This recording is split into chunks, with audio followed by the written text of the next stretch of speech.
Hello everyone, so this is your host and your English का दोस्त Vineet Kapoor once again before you। दोस्तों इससे पहले मैंने आपके दो सेशंस लिए हैं जिसमें दो सेशन में मैंने आपको क्लियर किया है कि सेंटेंस को हम कैसे देखते हैं, उसको देखने के क्या क्या नजरिए होते हैं और ये क्यों जरूरी है। अगर आपने वो दोनों सेशन नहीं देखे हैं तो मेरी रिक्वेस्ट है उन दोनों क्लासेस को जरूर देखिएगा और तब आप क्लास नंबर 3 को बहुत अच्छे से समझ पाएंगे। तो चलिए फिलहाल हम समझते हैं क्लास नंबर 3 में हमारे पास क्या क्या है। ओके, तो आज देखेंगे हम अपने प्रैक्टिकल इंग्लिश स्पीकिंग कोर्स के क्लास 3 में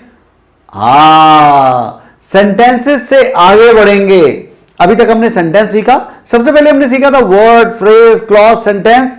उसके बाद हमने सीखा था सेंटेंस में सब्जेक्ट और प्रेडिकेट, सेंस और टेंस।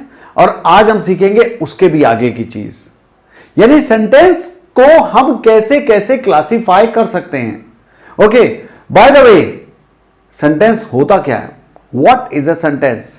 मैंने आपको अपने शायद पहले या दूसरे सेशन में यह बताया था सेंटेंस क्या होता है, हम किसे कहते हैं। तो दोस्तों सेंटेंस याद रखिएगा, it's a group of words that makes complete sense.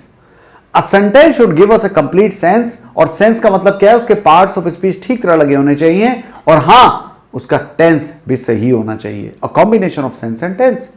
तो इसका मतलब यह हुआ एक सेंटेंस ग्रामर के सभी रूल्स को फॉलो करना चाहिए। फॉर एग्जाम्पल ये ग्रामर के एक रूल को फॉलो करता है कि शुड आया, मॉडल आया तो उसके बाद वर्ब की फर्स्ट फॉर्म आएगी, तो ये सही सेंटेंस है। लेकिन आज का हमारा बड़ा कॉन्सेप्ट क्या है कि सेंटेंस कितने टाइप्स के होते हैं। क्या मुझे बताएंगे कितने टाइप्स के सेंटेंसेस होते हैं, बताइए। 1 2 3 4 5, क्या बताया आपने, जल्दी बताइए। तो मैं बताता हूं आपको। देखिए प्राइमरीली हम 4 में डिवाइड करते हैं, लेकिन एक 5वां टाइप और होता है जिसके बारे में आज हम बात करेंगे। तो टाइप्स ऑफ सेंटेंसेस, एक होता है हमारे पास डिक्लेरेटिव।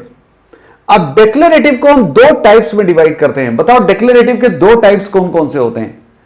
तो एक हमारा सेंटेंस टाइप होता है इंपेरेटिव, एक होता है इंट्रोगेटिव और एक होता है एक्सक्लेमेटरी और एक होता है ऑप्टेटिव। अब ये दोनों अलग अलग हैं दोस्तों, एक्सक्लेमेटरी अलग है, ऑप्टेटिव अलग है, अभी मैं आपको बताऊंगा। लेकिन क्या आपने मुझे बताया डिक्लेरेटिव क्या होता है, वो कौन से 2 हैं जो डिक्लेरेटिव होते हैं, एक एक करके हम सीखते हैं। तो सबसे पहले चलिए डिक्लेरेटिव ले लेते हैं। दोस्तों हमेशा डिक्लेरेटिव की जब हम बात करते हैं तो हम 2 टाइप्स की बात करते हैं इसमें सेंटेंस की, एक होता है अफर्मेटिव, एक होता है नेगेटिव। सो डिक्लेरेटिव 2 तरह के सेंटेंसेस होते हैं, अफर्मेटिव और नेगेटिव। अब ये जो डिक्लेरेटिव सेंटेंस होता है ये एक काम करता है, या तो ये कोई स्टेटमेंट देता है या इंफॉर्मेशन देता है। अब जो ये इंफॉर्मेशन देता है ये हमेशा पूरी होती है, तो इसमें हम लास्ट में फुल स्टॉप लगाते हैं। अब जो ये इंफॉर्मेशन देगा ये सीधी भी हो सकती है और नेगेटिव में भी हो सकती है। इसका मतलब हमारे पास 2 तरह के सेंटेंसेस आ सकते हैं, जैसे ये metro trains usually run on time, ये कैसा है अफर्मेटिव। लेकिन दूसरा कैसा है, he has not come today, negative. ये दोनों ही सेंटेंसेस कैसे हैं, डिक्लेरेटिव, लेकिन इनमें से एक अफर्मेटिव एक negative. Is this clear, does this make sense. आगे बढ़ा जाए तो मेरे पास 2 आ गए एक्चुअली एक की जगह, डिक्लेरेटिव में अफर्मेटिव और नेगेटिव। अब मेरे पास इसके बाद आता है दोस्तों इंट्रोगेटिव। अब इंट्रोगेटिव में क्या होता है, बताता नहीं है, पूछता है। इट आस्क अ क्वेश्चन और want some kind of information, और हमेशा इसको एंड करेंगे हम क्वेश्चन मार्क से। इसमें एक क्वेश्चन मार्क आएगा हमेशा। तो आप मुझे कोई इंट्रोगेटिव सेंटेंस पूछिए पूछिए पूछिए पूछिए। तो आपने क्या पूछा, 2 ही चीज पूछी, या तो कंफर्म किया या इंफॉर्मेशन मांगी। तो ये क्या हुआ interrogative. For example were you absent yesterday, और अगर मैं इंफॉर्मेशन मांगूंगा why were you absent yesterday, और ऐसे ही हैज ही अराइव्ड, क्या वो आ गया। ओके, तो दोनों दोस्तों ये जो दोनों के दोनों हैं ये क्या हैं, ये दोनों ही इंट्रोगेटिव हैं। ओके, और इसके बाद हमारे पास जो टाइप आता है वो है इंपेरेटिव सेंटेंस। अब इंपेरेटिव सेंटेंस में याद रखिए या तो कमांड होता है या रिक्वेस्ट होता है या एडवाइस होती है। और इसकी खास पहचान क्या होती है, ये इसमें फुल स्टॉप तो होता है लेकिन कभी कभी इंपेरेटिव में बहुत कम होता है, एक्सक्लेमेशन मार्क भी होता है। एक्सक्लेमेटरी में एक्सक्लेमेशन ज्यादा मिलता है। एक खास बात इसकी होती है कि आमतौर पर यह वर्ब से शुरू होता है इंपेरेटिव। देखते हैं कैसे। Please take a seat.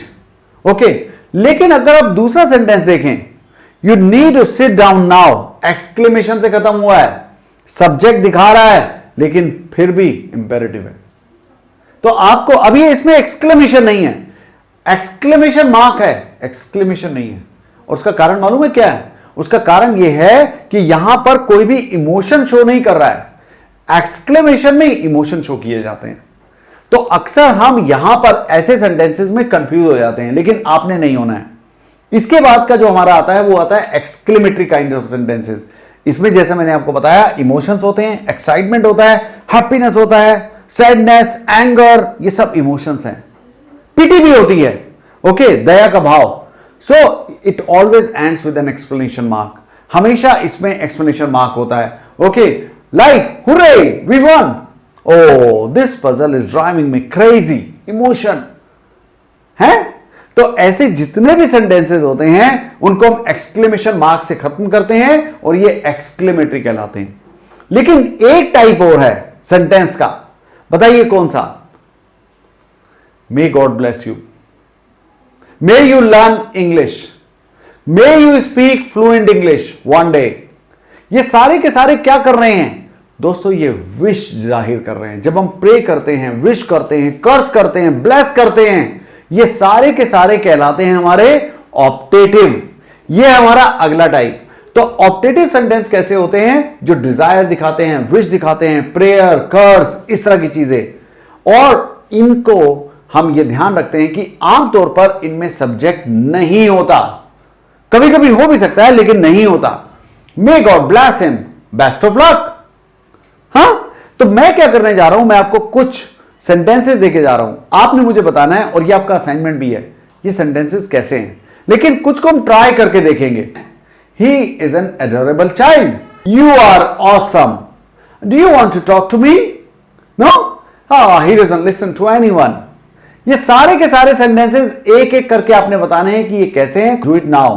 Okay, इसमें हम कमाल की चीज करेंगे। वो क्या? हम आपको लेकर चलेंगे इंग्लिश स्पीकिंग की तरफ।